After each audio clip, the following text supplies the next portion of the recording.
The Love of a Lifetime. Written by Mary Fitzgerald. Read by Gordon Griffin. The moral right of the author has been asserted. Chapter 1. I've just come from the doctor's surgery, where my death sentence has been read out. The intervening time between judgment and last breath might be longer than the judicial 3 weeks that a murderer used to get. But I know that there is no chance of an appeal. "You've had a good innings, Mr. Wilde," said the doctor, folding up the letter from the hospital and putting it away in its small brown envelope. "I know," I growled. "Of course I know.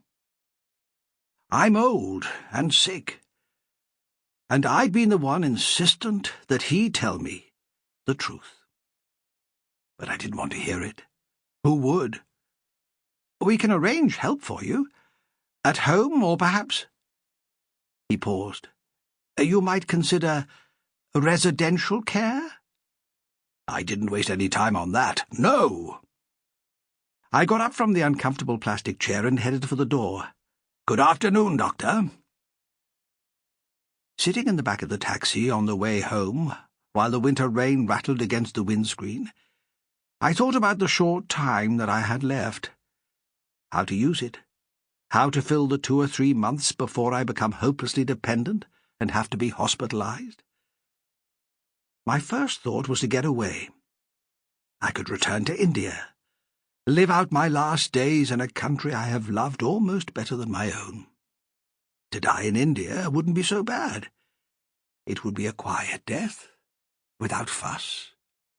And after, my body could lie on a wooden bier, garlanded in pale blue smoke as a simple fire crackled beneath.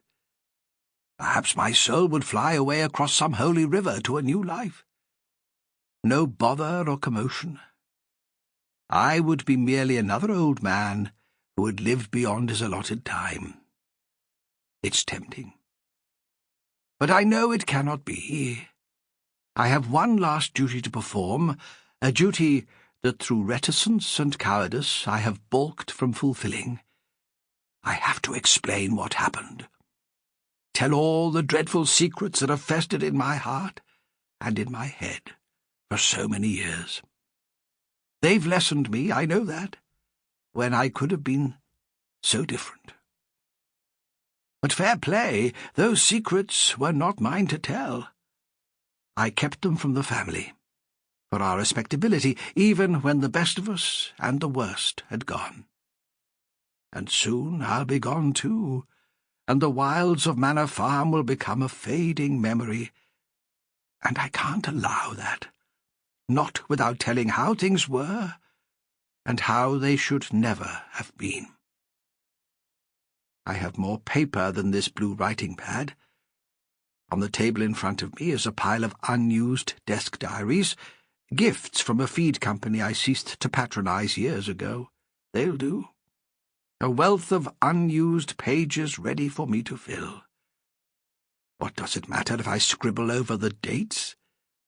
I can fill them with my memories. Outside, the rain has changed to snow, muffling all sound, and I'm alone in my kitchen in the early twilight. My kitchen? This dear room where once long ago I fell in love with a girl in a ragged blue dress. I was born in the snowy week before Christmas in the year 1905, the youngest child of 3.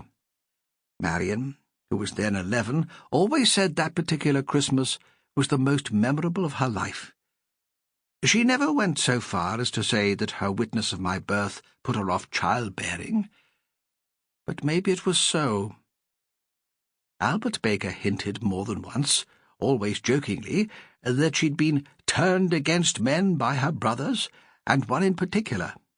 I assumed that he meant me. I sometimes wondered about the gap between Marion and us boys, but I found out later that there had been 3 other babies who died. At first I only knew about the twins, but then, from family gossip, I heard about another one. It seemed that a baby boy, who was baptized... Sample complete. Ready to continue?